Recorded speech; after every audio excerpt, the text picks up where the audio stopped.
दर्शकवृन्द नमस्कार, म तेजेन्द्र परियार। सम्पूर्ण मिडियामा मैले चाहिँ को मान्छे ल्याएर यहाँ स्वागत गर्न गइरहेछ भन्नुहोला। आज मेरो साथमा हाम्रो एउटा रुकुम जिल्लाको चेली हुनुहुन्छ। उहाँको पुरै त मलाई थाहा छैन, घर कहाँ हो ठ्याक्कै, तर जिल्ला चाहिँ रुकुम भन्नुभएको छ। यतिखेर अनि म कलाकार भइकिन पनि म कलाकार त होइन, तैपनि म कलाकार भनेर म धेरै भाइरल भएको हुनाले मैले यो बोली कहिल्यै पनि छुटाउन्न। नछुटाएको भएपछि अनि बिल्कुलै हाम्रो नव कलाकार उहाँ गाउन पनि गाउनुहुन्छ अरे भन्ने धेरै सुनेको भएको हुनाले म आफै सोध्न गइरहेको छु। मेरो कुराहरू कस्तो लाग्छ र बहिनीको कुरा कस्तो लाग्छ, उहाँले कस्तो गाउनुहुन्छ सुन्न बाँकी नै छ। उहाँका कस्ता कुरा आउँछन्, धेरै कुराहरू हुन्छन् दुःख सुखकादेखि लिएर।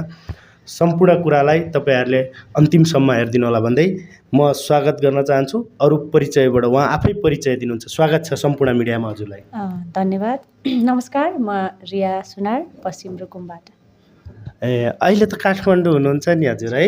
अहिले त काठमाडौँमै छु, बसाइतै छ अहिले। के गर्नुहुन्छ काठमाडौँमा रहेर? म त धेरै भएको छैन यता आएको। काठमाडौँ बस्न थालेको चाहिँ भयो धेरै नै 10-11 वर्ष जति नै भयो होला। अहिले चाहिँ अलिकति स्वास्थ्यले समस्या दिएर चाहिँ घरतिरै बसेको थिएँ। भर्खरै आएको चाहिँ 1 महिना जति भयो होला। भनेपछि हजुर स्वास्थ्यमा नि अलिक गडबड छ हजुरको? अलिकति स्वास्थ्यमा गडबडी भएर चाहिँ गाउँतिरै गएर बसेको थिएँ। अहिले चाहिँ अलि काठमाडौँतिर आएको चाहिँ 1 महिना जति भयो। अनि हजुरले पहिला धेरै दुःख गर्नुभयो भन्ने पनि सुन्छु म त है, तर सुनेको मात्रै। तपाईँको के छ मलाई थाहा भएन होइन। सम्पूर्ण कुराहरू त पछि भन्दै जाँदा थाहा होला, सोध्दै जाँदा। अनि अहिलेसम्म काठमाडौँमा के गरेर बस्नु भएको छ? अब पेसाको कुरा गर्ने हो भने म रोदीमा काम गरिरहेको छु। हजुर। दोहोरी गायिका पनि हो भनौँ, अनि सँगै सोसल वर्क पनि गरिरहेको छु। अहिले सँगसँगै हाल इनिसा विश्वकर्माको केसलाई पनि हेरिरहेको छु। माइतीघरमा जाने आउने क्रम भइरहेको छ। अहिले चाहिँ जुन नयाँ सरकार आयो, नयाँ सरकार आइसकेपछि चाहिँ हामीलाई अलिकति न्याय पाइन्छ कि भन्ने अनुभूति भएर चाहिँ हामी चाहिँ ब्याक भएको छौँ र भोलिका समयमा इनिसाले न्याय पाउँदैन कि जस्तो भयो भने फेरि सडक सङ्घर्ष र रोडमा उत्रिने त छँदै नै छ।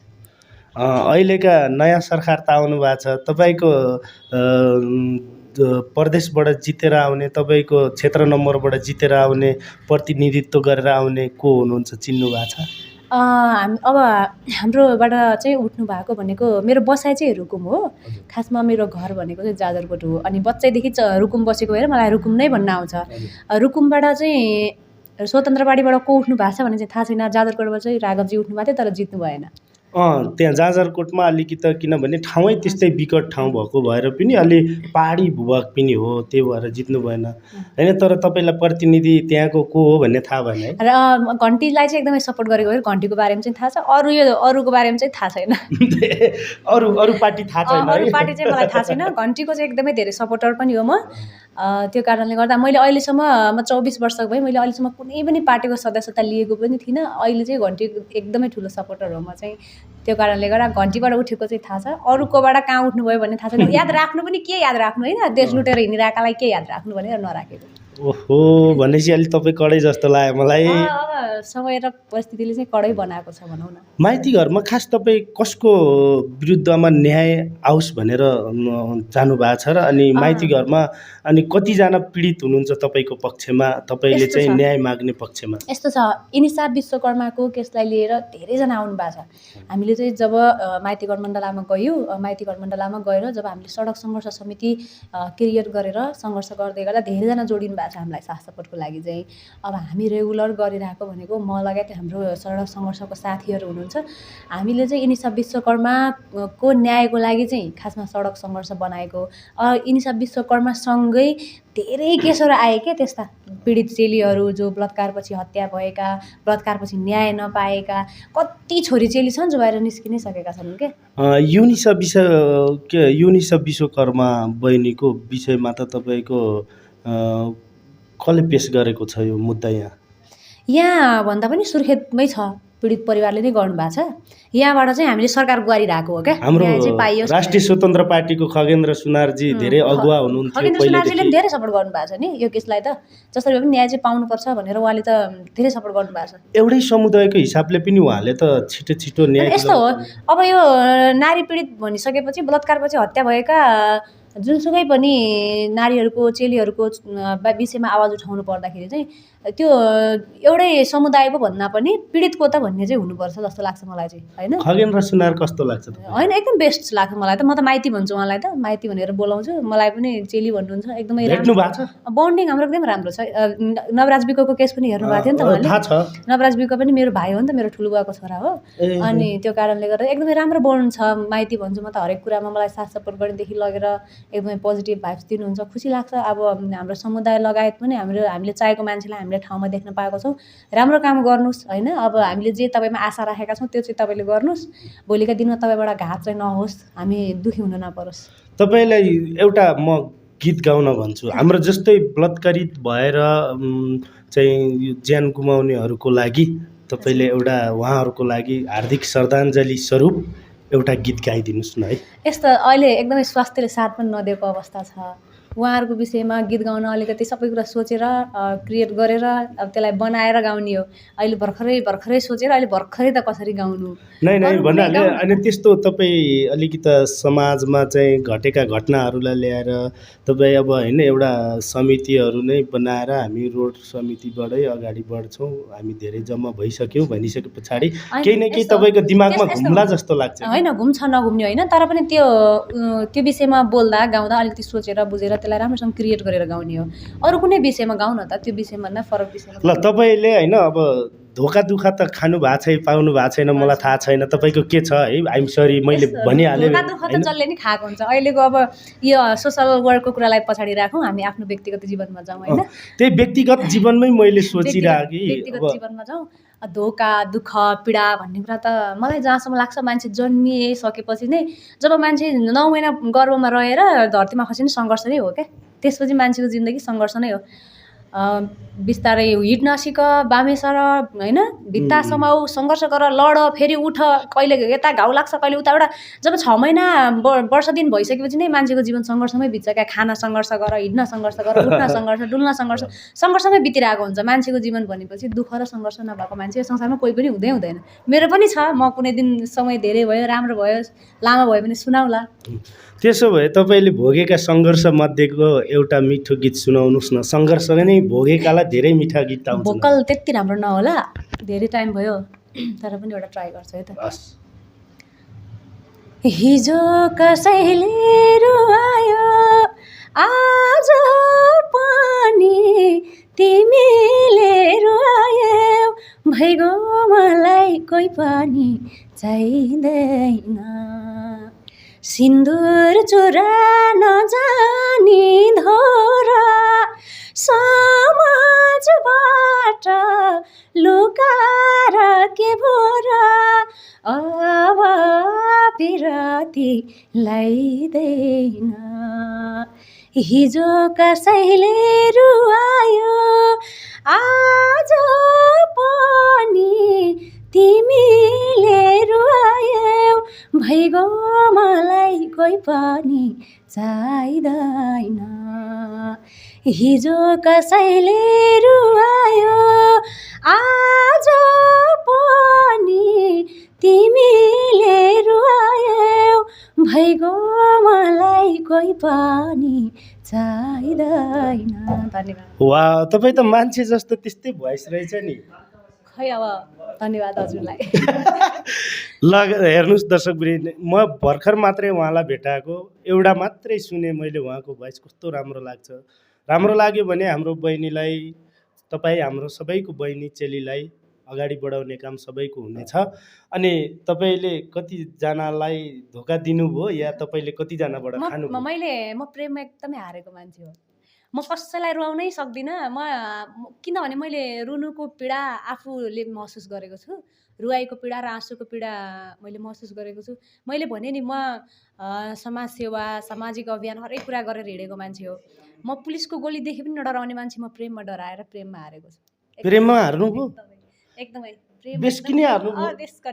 प्रेममा एकदमै धेरै हारेको मान्छे हो मैले भने नि म सबै कुरामा स्ट्रङ छु तर प्रेममा एकदमै कमजोर छु तपाईँ प्रेममा हार्नुभएछ म चाहिँ कर्ममा हारेको मान्छे के हेर्नु न तपाईँलाई म आज प्रेममा हारेको मान्छेसँग त्यो त एउटै हो प्रेम र कर्म दुइटैमा हारेको छु म त हो प्रेम है। र कर्म दुइटैमा हारेको छु, तर पनि म बढ्न खोजिरहेको छु क्या, स्ट्रङ भएर अगाडि बढ्न खोजिरहेको छु तपाईँले प्रेमलाई कसरी लिनुभयो र हार्नुभयो? होइन। यस्तो अब मैले कसरी लिएँ भन्दाखेरि पनि मेरो पार्टनरले कसरी लिनुभयो भन्ने कुरा हो। त्यो कुरा नगरौँ अहिले, त्यो कुरा गर्दै नगरौँ, बिल्कुल नगरौँ है। नगरौँ। त्यो कुरा गऱ्यो भने रुन आउँछ, नगरौँ। बरु सबैजनालाई हजुरहरूलाई पनि धन्यवाद होइन। अब हाम्रो क्यामराम्यानदेखि लगेर सबैजनालाई मेरो तर्फबाट धेरै धेरै धन्यवाद भन्न सुन्नु न, चाहन्छु। तपाईँले यति मिठो गाउनुभयो, तपाईँका गीत अझै मलाई सुनौँ जस्तो लाग्यो। अझ तपाईँले अलि राम्रो अझै आनन्द ढुक्क भएर गाउनु न, अझै तपाईँको राम्रो स्वर जस्तो लाग्यो क्या। भोलि बिहान तपाईँलाई हामी सँगसँगै सहकार्य गरेर अगाडि बढाउन नि सकिएला जस्तो लाग्छ मलाई। होइन, दर्शकहरूले साथ माया सपोर्ट गर्नुभयो त्यसको लागि भने, धेरै धेरै धन्यवाद हजुरलाई। धेरै माया गर्नुभयो भने त हामीले त तपाईँलाई त लिनै पर्छ, दर्शक सामु हामीले चिनाउनै पर्छ होइन र। त्यो त हो। त्यसको लागि हजुरले गाउनु न एउटा मिठो फेरि। कुन चाहिँ गाउँ भन्ने भयो क्या फेरि। तपाईँलाई जुन मनपर्छ त्यही गाउनुहोस्। तपाईँले जुन कलाकारको गीत गाउनुहुन्छ, तेजेन्द्र परियारले आज फर्स्ट इन्टरभ्यू ल्याउँदाखेरि उहाँ कलाकारलाई सम्मान गरेर गीत गाउनुहोस्। उहाँलाई कलाकारितातिरको फर्स्ट इन्टरभ्यू होला यो चाहिँ। हो। तर सामाजिक अभियानतिर त धेरै इन्टरभ्युहरू गइसकेको छ त्यही त, म चाहिँ कलाकारितातिरको फर्स्ट इन्टरभ्यू हो। तर मलाई मेरो एकदमै फेभरेट गीत म गुनगुनाउने कोसिस गर्छु है त। रुन परेको मसँग त केही छैन प्रमाण, सानो तिमीलाई माया गरेको, 7.5को दशाले छोएको, सिरानीलाई थाहा छ म रोएको, रुन परेको मसँग त केही छैन प्रमाण, सानो तिमीलाई माया गरेको, मसँग त केही छैन प्रमाण, सानो तिमीलाई माया गरेको। धन्यवाद। वाउ, के प्रमाणै नभए र? नभएर त रहेछ नि, नभए आत्माको प्रमाण त भयो कि, तर कानुनी रूप र समाजले मान्ने प्रमाण नभएरै छुट्टिनु परेको। ए भनेपछि तपाईँलाई त्यस्तो कानुन चाहिँ तपाईँले समाजले नस्वीकार्ने खालको हो प्रमाण? समाजले कानुनले नस्वीकार्ने खालको भएर छुट्टिनु परेको हो। आत्माको त छँदै नै छ, तिमी मेरै हो म तिम्रै हो अझै पनि र मृत्युसम्म। ए हो, त्यस्तो त्यति साह्रो मृत्युलाई नङ्गाल्नुहोस् होइन। मृत्युसम्म तिमी मेरै हो म तिम्रै हो। अब अरू हाँसेर बोले पनि यो सत्यता हो। मृत्युसम्म तिमी मेरै हो म तिम्रै हो, तिमी जहाँ भए पनि म जहाँ भए पनि त्यही हो। त्यति साह्रो तल परेर नबोल्नुहोस्, सानो मन गराएर बोल्नुहुन्न, एकदम ठुलो मन गराएर बोल्नु। दाइले मलाई रुवाउन खोज्नु भएको छ साथीहरू, अब यो सकौँ खतम गरौँ। यहाँले मलाई रुवाउन खोजिराख्नु भएको छ, कृपया अब खतम गरौँ। के खतम गर्ने हो? यो इन्टरभ्यू अब अरू सबै हाँसमा होइन, अरू केही तपाईँलाई केही अरू त्यस्तो गुनासो छ केही भने पनि तपाईँलाई? छैन, गुनासो केही पनि छैन अहिलेसम्म। अब एउटा हाँसो मजाक पनि भयो दाइसँग, एकदमै खुसी लाग्यो मलाई। तेजेन्द्र दाइसँग मेरो त्यस्तो धेरै पर्सनली चिन्जान त थिएन, उहाँले मलाई सोसल मिडियाबाट चिन्नु भएको रहेछ, मैले पनि चिन्छु उहाँलाई। उहाँको विषयमा कति नेगेटिभ कमेन्टहरू गरेको देख्दा पनि अहिलेसम्म सोसल मिडियामा खोज्ने हो भने मैले उहाँलाई नराम्रो कमेन्ट कहिले पनि गरेको पनि छैन। किनभने कसैको पनि व्यक्तिगत जीवनको विषयमा नबुझेर बोल्न मेरो स्वाभिमानताले दिँदैन। म एकदमै आफूले हरेक कुराहरू भोगेको भएर कुनै पनि मान्छेको विषयमा म गलत तरिकाले ट्रिट गरेर गलत तरिकाले कहिले पनि बोलेको छैन। दाइ एकदमै राम्रो लाग्छ मलाई, उहाँको स्वर पनि एकदमै मनपर्छ। उहाँले एउटा कुन चाहिँ गीत गाएको एकदमै धेरै भाइरल भएको थियो, मलाई चाहिँ सक भएको थियो कि दाइको यति राम्रो पनि स्वर छ र जस्तो चाहिँ भएको थियो। खुसी लाग्यो आज दाइसँग भेट्न पाइयो, सँग इन्टरभ्यू पनि गर्न पाइयो, एकदमै खुसीको कुरा हो। फेरि पनि भेटौँला। होइन, हामीले त तपाईँलाई यस्तो मिठो मिठो गीत गाउने, राम्रो स्वर सुनाउनेलाई त हामी सधैँभरि अगाडि बढाउनु पर्छ भन्ने हाम्रो धारणा हुन्छ। अनि हाम्रो अहिले नेपालको प्रधानमन्त्रीलाई के सन्देश दिन चाहनुहुन्छ तपाईँ? राम्रो प्रश्न सोध्नु भयो दाइले। मेरो तर्फबाट हाम्रो नयाँ प्रधानमन्त्रीलाई चाहिँ कानुनमा, तपाईँले कानुनलाई चाहिँ कसरी हुन्छ, संविधानलाई कानुनलाई संशोधन गरेर राम्रो कानुन र लागू हुने कानुन ल्याइदिनु होला। प्रमाण र व्यक्तिगत कुरालाई मात्रै नभएर भावनात्मक कुराहरूलाई पनि न्यायको लयमा राख्ने खालको कानुन ल्याइदिनु होला। कतिपय सिचुएसनहरू यस्ता हुन्छन् मान्छे सही हुन्छ तर पनि गलत बनाइदिइरहेको हुन्छन्। मान्छेलाई गलत हुन्छ तर पनि सही बनाइदिइरहेका हुन्छन्। यस्ता सिचुएसनहरूलाई चाहिँ निष्पक्ष छानबिन गरेर पुरानो संविधान, पुरानो कानुन, पुरानो चाहिँ जो राजनीतिक दलदल थियो त्यस्ता तरिकाका जुन काम पहिला हुन्थे त्यस्तो चाहिँ नहोस्। अब नयाँ सरकारले निष्पक्ष तरिकाले नयाँ कानुन, नयाँ संविधान कार्यान्वयन गरोस्। मेरो तर्फबाट चाहिँ अनुरोध छ नयाँ प्रधानमन्त्रीलाई। यही भन्न चाहनुहुन्छ? यति नै हो। हजुर यति नै।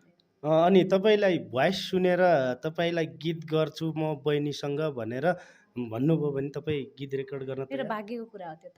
खुसी हुनुहुन्छ? एकदम खुसी। हो? भाग्य तपाईँले पहिला गाएको गीत त हाम्रो खेम सरको गीत गाउनुभयो होइन? हाम्रो एकदम श्रेष्ठ कलाकार। नाम सोध्न खोज्नु भएको छ तपाईँले, मैले बुझिसकेँ। पछाडि गाएको गीतको गायकको नाम अलि मैले बिर्सिएँ। दाढी साडी पाल्नु भएको छ, चट्ट ह्यान्डसम हुनुहुन्छ, सम्मान छ उहाँलाई चाहिँ। मेरो पनि मनमा त आयो। नाम होइन, मलाई नाम चाहिँ मैले याद त थियो, मैले बिर्सिएँ, मलाई आएन कि झ्याप्पै आएको छैन। तर माफी चाहन्छु, हजुरको एकदमै ठुलो फ्यान पनि हो र हजुरको गीत मलाई एकदमै मन पनि पर्छ। तर नाम चाहिँ अलिकति बिर्सिएँ, त्यसको लागि चाहिँ माफी चाहन्छु। ल सम्पूर्ण श्रेष्ठ कलाकार र अनि हाम्रा नेताहरूलाई पनि सन्देश छोड्दै छोटो मिठो तपाईँहरूको अगाडि हामीले बोलेर अझै केही कुराहरू तेजेन्द्रले सोध्दै नि हुन्थ्यो भन्ने उहाँको फ्यानहरूलाई कोही हुनुहुन्छ लाग्छ भने हामी फेरि अर्को एपिसोडमा हामी आउनेछौँ भन्दै अहिलेलाई भने छुट्टिन्छौँ। धन्यवाद।